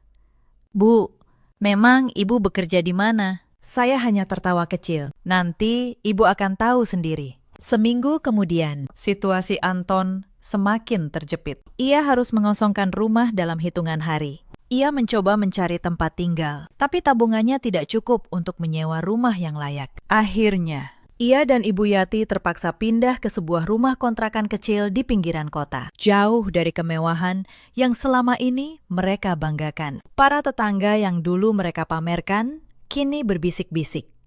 Kabar tentang kejatuhan mereka menyebar cepat. Ibu Yati, yang dulu suka memamerkan menantunya yang katanya miskin, kini tidak berani keluar rumah. Ia malu. Untuk pertama kalinya, ia merasakan apa yang selama ini ia timpakan pada saya. Ada satu kejadian yang membuat kejatuhan mereka semakin terasa pahit. Malam di hari mereka gagal membeli mobil, Anton dan Ibu Yati sebenarnya sempat memaksakan diri merayakan kebebasan mereka. Mereka pergi ke sebuah restoran bintang 5 paling bergengsi di kota. Restoran itu terkenal sangat eksklusif. Tempat para tamu harus memesan jauh hari sebelumnya, dengan penampilan yang sengaja dibuat semewah mungkin. Anton berhasil masuk dan mendapatkan meja. Mereka memesan hidangan termahal di daftar menu. Steak impor, makanan laut segar, minuman mahal. Ibu Yati tertawa-tawa, membayangkan hidup baru mereka yang penuh kemewahan. Anton merasa seperti raja. Ia berencana membayar semuanya dengan kartu tambahan saya, sama seperti yang biasa ia lakukan selama bertahun-tahun. Tapi saat tagihan datang dan kartu itu digesek, layar mesin kembali menampilkan tulisan merah. Ditolak. Anton mencoba lagi dengan wajah memerah di hadapan pelayan. Ditolak lagi. Ia mengeluarkan kartu pribadinya. Saldonya tidak cukup. Akhirnya, di hadapan tamu-tamu lain yang menatap dengan heran, Anton dan Ibu Yati harus menyerahkan jam tangan dan perhiasan sebagai jaminan, sambil berjanji akan kembali membayar keesokan harinya. Malam perayaan kebebasan itu berakhir dengan rasa malu yang membakar. Beberapa hari setelahnya, masalah keuangan mereka semakin menumpuk. Ternyata, selama ini Ibu Yati juga berutang kepada beberapa tetangga di kampung. Ia berani berutang karena yakin menantunya yang kaya akan selalu menutupi. Ketika kabar perceraian menyebar, para penagih utang mulai berdatangan. Mereka menuntut pelunasan. Ibu Yati, yang dulu selalu angkuh di hadapan tetangga, kini harus menundukkan kepala, memohon waktu untuk membayar. Sari, sang adik ipar, menambah luka itu. Ketika tahu kakaknya bangkrut, ia bahkan menuntut Anton mengembalikan uang yang dulu pernah ia titipkan. Padahal uang itu juga berasal dari saya. Pertengkaran besar pecah di antara mereka. Keluarga yang dulu kompak menghina saya, kini saling mencakar di tengah reruntuhan. Tidak ada lagi tawa meremehkan. Yang tersisa hanya saling tuding dan air mata penyesalan. Saya mendengar semua kabar itu dari jauh, melalui Bu Asih dan beberapa kenalan. Saya tidak merasa senang melihat penderitaan mereka. Tapi, saya juga tidak merasa kasihan. Saya hanya menyaksikan keadilan bekerja dengan caranya sendiri. Semua yang mereka lakukan pada saya kini berbalik menimpa mereka, satu persatu. Namun Anton belum menyerah. Dalam keputusasaannya, ia mulai menyusun rencana. Sebelum Anton bertindak, Ibu Yati lebih dulu mencoba caranya sendiri. Dengan susah payah, ia mencari tahu di mana saya tinggal sekarang. Dari seorang kenalan lama, ia mendapat alamat sebuah gedung apartemen mewah di pusat kota. Ibu Yati datang ke sana dengan wajah penuh amarah, berniat memaksa saya membayar semua utang dan mengembalikan rumah. Tapi begitu tiba di lobi gedung itu, ia terhenti. Gedung itu jauh lebih mewah dari yang ia bayangkan. Lantainya berkilau. Ada petugas keamanan berseragam rapi di setiap sudut dan sistem keamanan yang ketat. Ibu Yati menghampiri petugas, menyebut nama saya, dan menuntut untuk naik menemui saya. Petugas keamanan itu memeriksa daftar penghuni, lalu menatap Ibu Yati dengan sopan namun tegas. Maaf, Bu.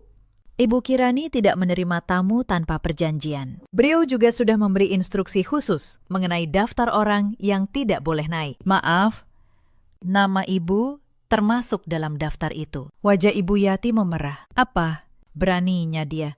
Saya ini mantan ibu mertuanya. Suruh dia turun sekarang. Maaf, Bu.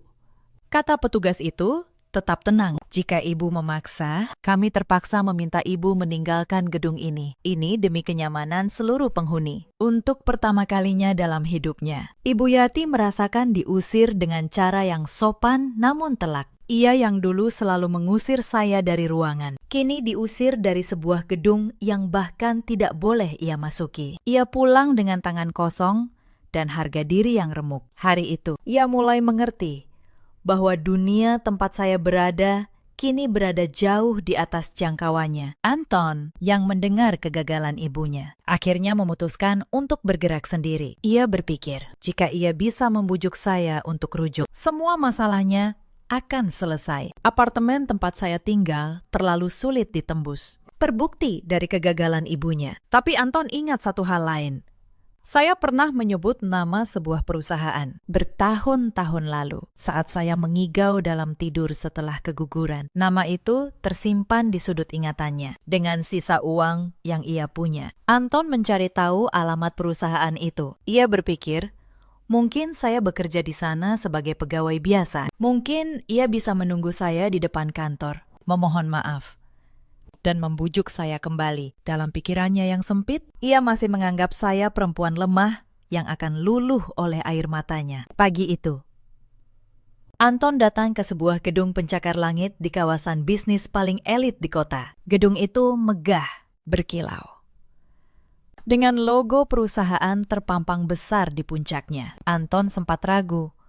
Tempat ini terlalu mewah untuk seorang pegawai administrasi seperti yang ia bayangkan tentang saya. Tapi ia tetap masuk dengan harapan bisa menemui saya. Di lobi, ia menghampiri petugas resepsionis. Permisi, saya ingin bertemu dengan seorang pegawai bernama Kirani. Mungkin dia bekerja di bagian administrasi atau keuangan. Petugas resepsionis itu menatap Anton dengan bingung. Maaf, Pakistan. Bisa diulang nama yang Bapak maksud? Kirani. Ulang Anton. Perempuan. Sekitar 38 tahun. Memakai jilbab. Wajah petugas itu berubah. Ia tampak terkejut. Lalu cepat-cepat memasang sikap hormat. Maaf, Pakistan. Apakah Bapak ada janji dengan Ibu Direktur Utama kami? Anton terdiam. Direktur Utama. Iya, Pakistan. Ibu Kirani adalah direktur utama dan pemilik perusahaan ini, kata petugas itu.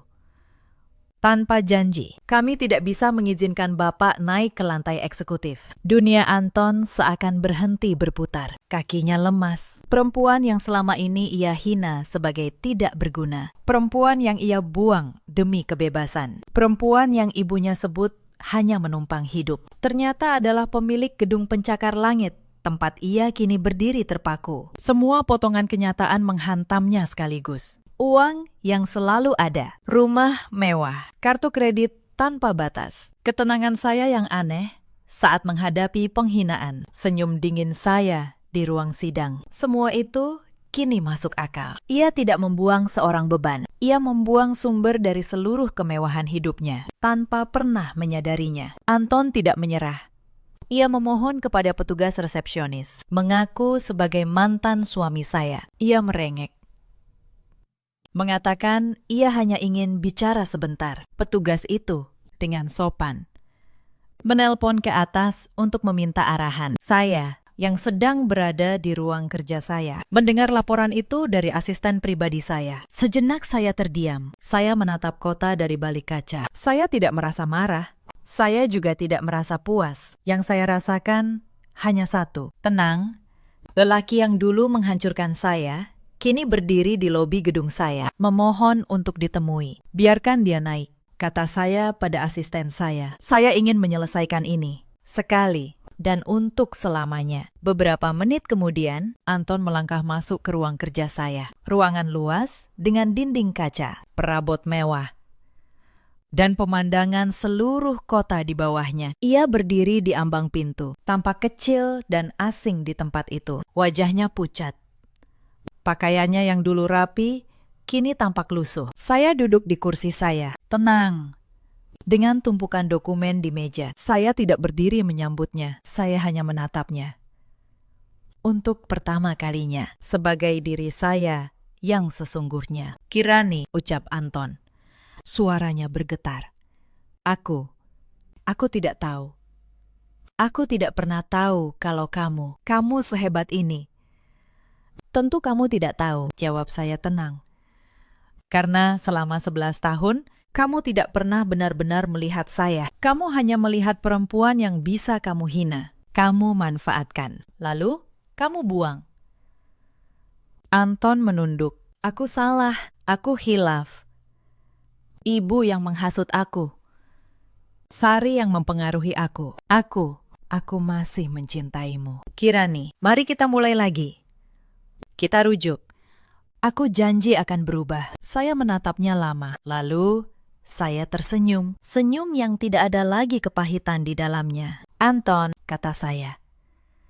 Kamu tahu kapan kamu kehilangan saya? Bukan di ruang sidang kemarin. Saya kehilangan rasa cinta saya padamu bertahun-tahun lalu. Saat kamu tidak menemani saya di rumah sakit ketika saya kehilangan anak kita. Saat itu, saya sudah mati di dalam pernikahan ini. Sisanya hanya saya yang bertahan. Demi sebuah janji yang ternyata kosong. Saya membuka laci meja saya. Saya mengeluarkan sebuah map. Di dalamnya ada salinan akta jual beli rumah, rekening koran, transaksi kartu tambahan, dan catatan rapi semua uang yang pernah keluarga Anton minta dari saya selama bertahun-tahun. Hitam di atas putih. Saya meletakkannya di hadapan Anton. Ini, kata saya, semua yang pernah keluarga kamu ambil dari saya. 200 juta untuk renovasi rumah ibu. 50 juta untuk usaha Sari yang tidak pernah jadi. 800 juta untuk investasimu yang raib. Belum termasuk biaya hidup harian selama 11 tahun. Saya tidak pernah meminta semua itu kembali. Saya hanya ingin kamu tahu. Saya selalu tahu. Saya hanya memilih diam. Tangan Anton gemetar saat membuka map itu. Wajahnya semakin pucat membaca angka demi angka. Semua tercatat rapi. Dengan tanggal dan jumlah yang akurat. Ia tidak bisa membantah satupun. Kenapa? Kenapa kamu diam saja selama ini? Tanyanya lirih. Karena saya menunggu, jawab saya. Saya menunggu untuk melihat.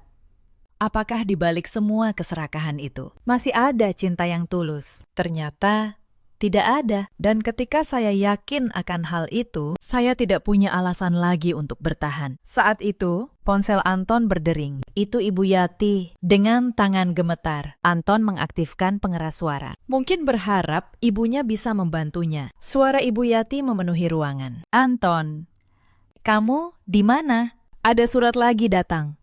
Katanya kontrakan kita juga bermasalah. Kamu harus cari uang sekarang. Minta saja pada Kirani. Dia kan masih cinta sama kamu. Pasti dia mau bantu. Saya membiarkan suara itu terdengar jelas. Lalu, saya berbicara cukup keras agar Ibu Yati di seberang telepon bisa mendengar saya. Selamat siang, Bu Yati. Hening sejenak di seberang. Kirani. Kamu bersama Anton? Iya.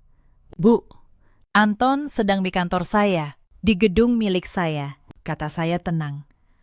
Bu, saya ingin menyampaikan sesuatu. Dulu ibu selalu menyebut saya perempuan tidak berguna, perempuan menumpang yang tidak punya masa depan. Hari ini, Saya hanya ingin ibu tahu satu hal. Rumah yang ibu tempati selama ini. Mobil yang Anton banggakan. Kartu kredit yang kalian gesek dengan sombong. Semuanya berasal dari perempuan tidak berguna ini. Selama 11 tahun. Kalian hidup dari keringat saya sambil meludahi wajah saya. Tidak ada jawaban dari seberang. Hanya suara napas yang tertahan. Saya tidak akan menuntut kembali 1 rupiah pun dari yang sudah kalian ambil. Lanjut saya. Anggap itu harga yang saya bayar untuk sebuah pelajaran. Tapi saya juga tidak akan memberi kalian 1 rupiah lagi. Mulai hari ini, kalian harus berdiri di atas kaki kalian sendiri. Seperti yang selalu kalian katakan, rezeki akan lebih lancar tanpa saya. Saya hanya membantu mewujudkan kata-kata kalian sendiri. Telepon di seberang terputus. Mungkin Ibu Yati tidak sanggup mendengar lebih jauh. Anton berdiri terpaku.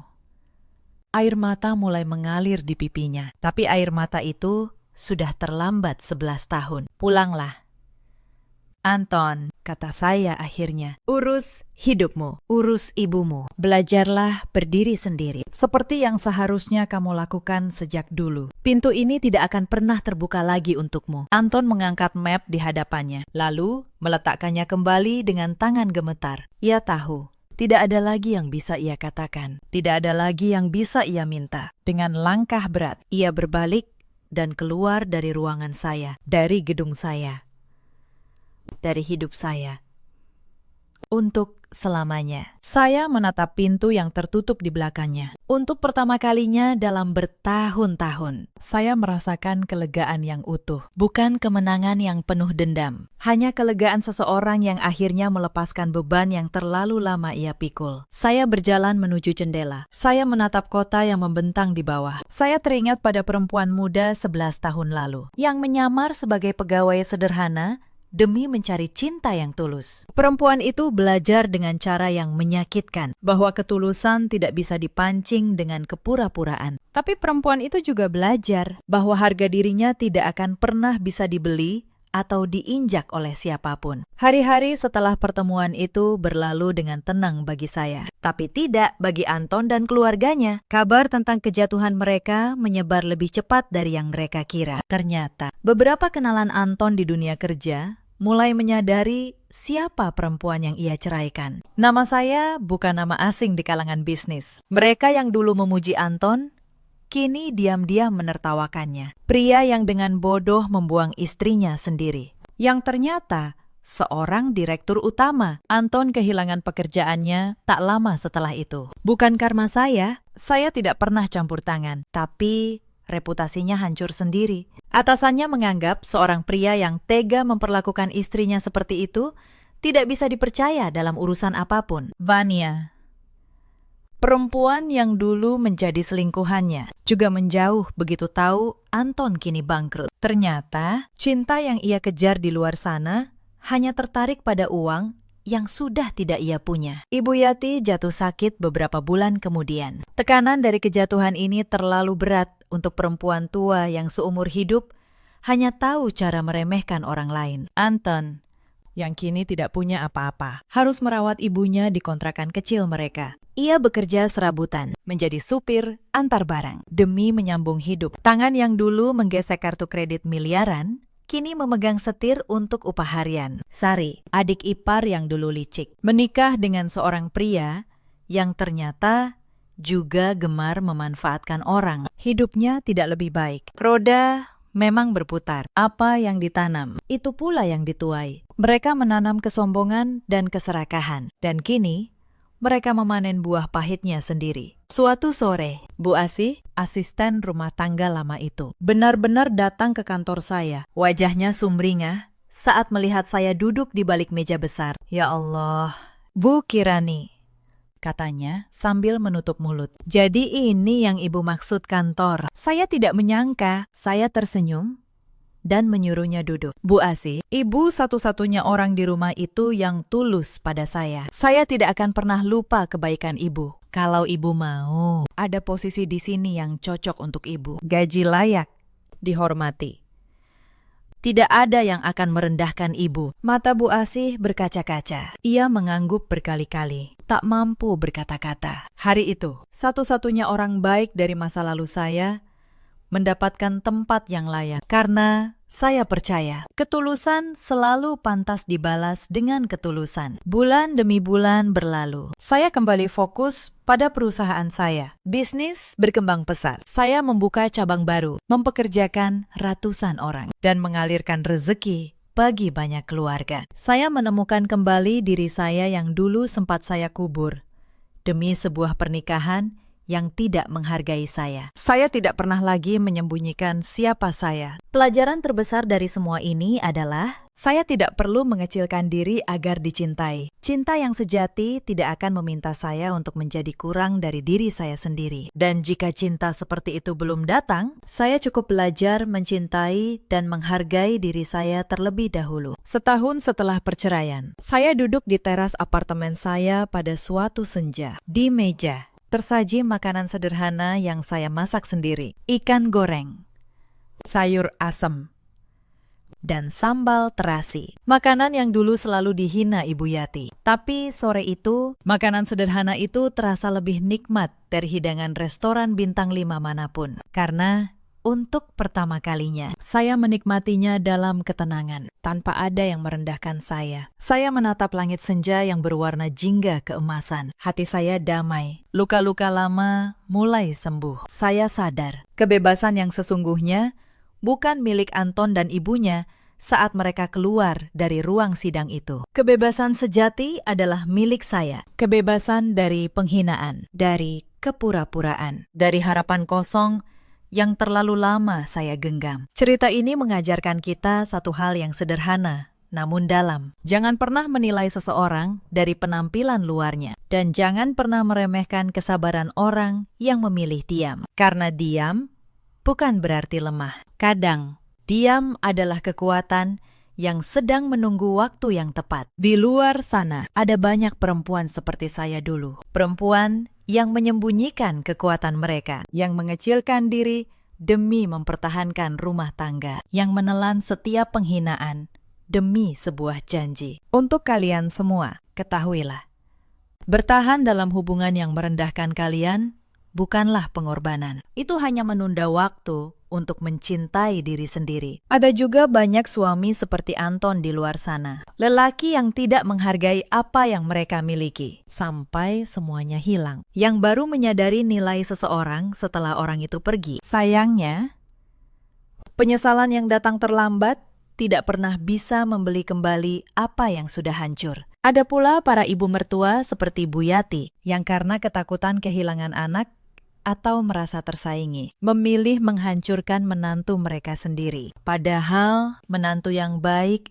adalah anugerah, bukan ancaman. Mereka lupa bahwa cara mereka memperlakukan orang lain akan kembali pada diri mereka sendiri suatu hari nanti. Anton kini menjalani hidup yang jauh dari kemewahan yang dulu ia banggakan. Ibu Yati menua dalam penyesalan dan penyakit. Sari menuai apa yang ia tanam. Dan saya, perempuan yang dulu mereka sebut tidak berguna, kini berdiri tegak, bahagia, dan merdeka sepenuhnya. Dalam hidup, kita semua punya pilihan. Kita bisa memilih untuk membalas keburukan dengan kehancuran. Atau kita bisa memilih untuk bangkit dan membiarkan keadilan bekerja dengan caranya sendiri. Saya memilih yang kedua, dan saya tidak pernah menyesalinya. Bagaimana dengan kalian? Pernahkah kalian diremehkan oleh orang yang seharusnya menghargai kalian? Ceritakan kisah kalian di kolom komentar. Terima kasih sudah menemani saya sampai akhir cerita ini.